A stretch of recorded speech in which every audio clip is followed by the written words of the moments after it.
因為我哋結婚嗰陣時咧就喺美國嘅，咁我哋冇着到傳統嘅結婚紗、婚紗或者裙褂啊嗰啲都冇嘅。咁佢成日話我哋幾時影翻輯結婚相啊咁樣，估唔到我哋會着上即係不單嘅傳統服裝啦，而且仲有大師咧個宗教嘅喇嘛咧，即係同我哋念經嚟祝福。咁又同埋好多姊妹佢哋村民咧就同我哋跳舞啊慶祝啊咁樣，都幾難忘咯。佢哋煮啲嘢都好好食嘅啊！影結婚相咧，我覺得我哋都趁我哋仲後生、靚靚地嘅時間，影翻張即係紀念下咯。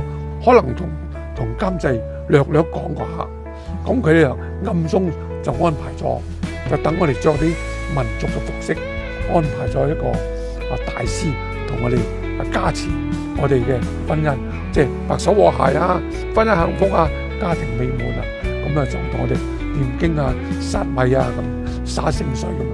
跟住咧就係佢哋嗰個家庭咧，就將召集佢哋7、8個村代表啊，啲婦女啊，咁啊着到好靚咁樣。咁你就首先歡迎我哋咧唱歌俾我聽啦，跟住跳舞咧就邀請埋我哋入去一齊去跳舞。還咗心願啦，係咪啊？我哋搞先。